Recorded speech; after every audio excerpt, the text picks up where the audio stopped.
এই ফিস পেস নেই কিন্তু উইকেটে ড্রাইভ খেললে এত জোরে বের হবে না, ওরে তুই অনেক সোজা রাখছিস। মুস্তাফিজকে ঠিক এভাবেই ভুল ধরিয়ে দিলেন উইকেট কিপার লিটন কুমার দাস। সেই কথা অনুযায়ী পরবর্তী দুর্দান্ত বুদ্ধিমত্তা কাজে লাগিয়ে উইকেট তুলে নিলেন টাইগার কাটা মাস্টার। তার ফাঁদে পা দিয়ে বোকা বনে যান কিউ ব্যাটার। মুস্তাফিজের এমন বোলিং নিয়ে বাকিটা জানবো ইম্পর্টেন্ট।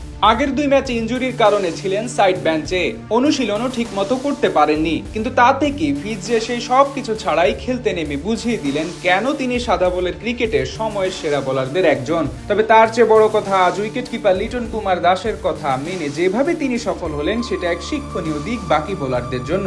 প্রথম ম্যাচে টস হওয়ার আগে ঠিক আগ মুহূর্তে চোট পান মুস্তাফিজ, তাই তাকে নিয়ে কোনো প্রকার ঝুঁকি নেয়নি টিম ম্যানেজমেন্ট, যার কারণে সাইড বেঞ্চে থাকতে হয়েছে তাকে। এরপর দ্বিতীয় ম্যাচেও ছিলেন একাদশের বাইরে। সেখান থেকে আজ নিউজিল্যান্ডের বিপক্ষে সিরিজ নির্ধারণী ম্যাচে তাসকিন আহমেদের পরিবর্তে সুযোগ পান, আর সেখানেই বল হাতে বাজিমাত করেন বামহাতি এই পেসার। আজ 3 ম্যাচ সিরিজের অঘোষিত ফাইনালে মুখোমুখি হয় স্বাগতিক বাংলাদেশ। সাগরিকায় প্রথমে ব্যাট করতে নেমে শুরুতেই দুই ওপেনারের উইকেট হারায় টিম টাইগার্স। ব্যর্থ হয়ে বিদায় নেন তানজিদ তামিম এবং সাইফ হাসান। এরপর সৌম্য সরকারও বিদায় নিলে হাল ধরেন নাজমুল হোসেন শান্ত। তার সেঞ্চুরিতেই মূলত 265 রানের পুঁজি পায় বাংলাদেশ। এরপর বল করতে নেমে প্রথমেই দলকে সাফল্য এনে দেন মুস্তাফিজ। তার আচমকা এক বাউন্সে তাল গোল পাকিয়ে পুল শট খেলতে গিয়ে ক্যাচ তুলে দেন ব্যাটার হেনরি নিকলস। তার আউটের পর একটি ওভারে একটু বাজে বোলিং করেন মুস্তাফিজ, সেটা নজরে পড়ে উইকেট কিপার লিটন কুমার দাসের। তখন তিনি ফিজকে ডেকে বলেন, এই ফিজ পেস নেই কিন্তু উইকেটে ড্রাইভ খেললে অত জোরে বের হবে না, ওরে তুই অনেক সোজা রাখছিস। ড্রাইভ খেলতে হলে একদম পিওর ফুল টস লাগবে।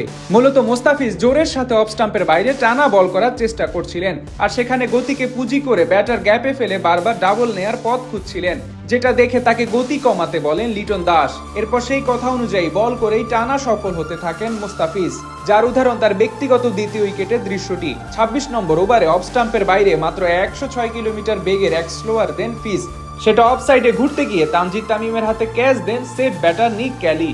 এরপর বল হাতে আরো বেশি দুরন্ত হয়ে ওঠেন দা ফিজ, আরো 3 ব্যাটারকে সাজঘরে ফিরিয়ে পূরণ করেন নিজের ক্যারিয়ারের ষষ্ঠ ফাইফার। সব মিলিয়ে তার কাছেই ধসে যায় নিউজিল্যান্ডের পুরো ব্যাটিং লাইন আপ, যার ফলে দারুণ এক জয় পায় বাংলাদেশ। পাশাপাশি ব্ল্যাক ক্যাপসদের দিল সিরিজ পরাজয়ের লজ্জা। আর মুস্তাফিজের এমন পারফরমেন্সে আরো একবার প্রমাণ হলো তিনি বর্তমানে সাদা বলের ক্রিকেটে দুনিয়ার সেরা পেসারদের একজন। এদিন তার মতোই বল হাতে সফল ছিলেন জাতীয় দলের আরেক পেসার নাহিদ রানা, স্বীকার করেন জোড়া উইকেট। আগের দুই ম্যাচে ইনজুরির কারণে ছিলেন সাইড বেঞ্চে, অনুশীলনও ঠিকমতো করতে পারেননি। কিন্তু তাতে কি ফিজ যে সেই সব কিছু ছাড়াই খেলতে নেমে বুঝিয়ে দিলেন কেন তিনি সাদা বলের ক্রিকেটের সময়ের সেরা বোলারদের একজন। তবে তার চেয়ে বড় কথা, আজ উইকেট কিপার লিটন কুমার দাসের কথা মেনে যেভাবে তিনি সফল হলেন সেটা এক শিক্ষণীয় দিক বাকি বোলারদের জন্য।